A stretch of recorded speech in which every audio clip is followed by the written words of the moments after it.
The given question is from thermal physics. So, thermal properties of metal னு கேட்டிருக்காங்க. The question I read பண்ணிடுறேன். The temperature of a metallic sphere of radius r is increased by a small amount delta T. If the linear coefficient of thermal expansion of the metal is alpha, the approximate increase in volume of the sphere. என்ன பண்ணுறாங்கன்னா முதல்ல ஒரு sphere இருக்கு. அந்த ஸ்பியரோட டெம்பரேச்சரை லைட்டா delta D amount increase பண்றாங்க. இப்போ இன்க்ரீஸ் பண்றப்ப ஸ்பியரோட வால்யூம் இன்க்ரீஸ் ஆயிருக்கும். அப்ப அது இன்க்ரீஸ்டு வால்யூம், அதாவது சேஞ்ச் இன் வால்யூம் அப்படிதான் கேட்டிருக்காங்க. ஸோ நமக்கு சேஞ்ச் இன் வால்யூம் இருக்குல்ல, அது இன்க்ரீஸ்டு வால்யூம் அல்லது சேஞ்ச் இன் வால்யூம் அப்படின்றது directly proportional to the initial volume. அப்ப இனிஷியல் வால்யூம் எவ்வளவு இருக்கோ அதுக்கு டைரக்ட்லி ப்ரொபோர்ஷனலா இருக்கும். அப்ப இனிஷியலா என்ன வால்யூம் இருக்குன்னு முதல்ல சொல்லிடுறேன். அது ஒரு ஸ்பியர் தானே, ஸ்பியர்னு சொல்லிட்டாங்க, அதோட ரேடியஸ் ஆர்னு சொல்லிட்டாங்க. அப்ப அதோட இனிஷியல் வால்யூம் 4/3 பை ஆர் கியூப்னு இருக்கும். இது வால்யூமோட இனிஷியல் வால்யூம், சாரி ஸ்பியரோட இனிஷியல் வால்யூம். ஓகே, இப்போ என்ன பண்றாங்கன்னா சம் டெம்பரேச்சர் ஆட் பண்றாங்க, சம் டெம்பரேச்சர் இன்க்ரீஸ் பண்றாங்க. அப்ப வால்யூம் இன்க்ரீஸ் ஆகுது. அகைன் அந்த change in volume is directly proportional to the delta T. நீங்க எவ்வளவு டெம்பரேச்சர் ரைஸ் பண்ணிருக்கீங்களோ அதுக்கும் டைரக்ட்லி ப்ரொபோர்ஷனலா இருக்கும்.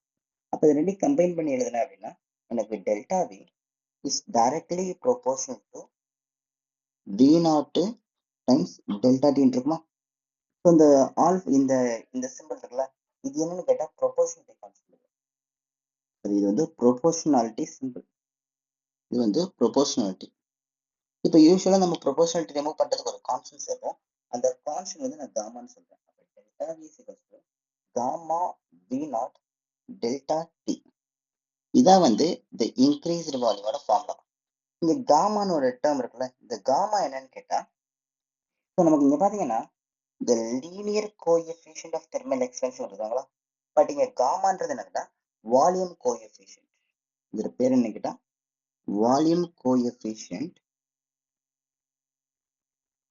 Volume coefficient of thermal expansion, thermal expansion. So ஆனா நமக்கு கிவன்ல கொடுத்தது ஆல்ஃபா. இப்போ ஆல்ஃபான்றது லீனியர் எக்ஸ்பான்ஷன். அப்ப லீனியருக்கும் வால்யூம்க்கும் ரிலேஷன்னா வால்யூம் எக்ஸ்பான்ஷன் அதோட கோஎஃபிஷியன்ட் 3 டைம்ஸ் ஆஃப் லீனியரா இருக்கு. அப்ப gamma is equals to 3 alpha. அப்ப இங்க இருக்கிற காமாக்கு பதிலா நான் 3 ஆல்ஃபா ரீப்ளேஸ் பண்ண போறேன். therefore my delta v is equals to காமாக்கு பதிலா 3 ஆல்ஃபா ரீப்ளேஸ் பண்றேன். இனிஷியல் வால்யூம்ன்றது 4/3 பை ஆர் கியூப் டைம்ஸ் ஒரு டெல்டா டி. ஓகே, ஸோ 3யும் கேன்சல் பண்றோம். இப்போ ரிமைனிங் இருக்கிறதா நமக்கு தேவையான ஆன்சர். அப்போ the increased volume delta V is equals to 4 pi r power 3 alpha into delta t. So delta t. So delta t டாவும் போட்டுக்கலாம், delta t யும் போட்டுக்கலாம். ஸோ நோட்டேஷன் படி நான் delta t போடுறேன். ஓகே, இதுதான் நமக்கு வந்து the increase in volume. இது எங்க இருக்குன்னு கேட்டா நமக்கு ஃபர்ஸ்ட் ஆப்ஷன்ல இருக்கு.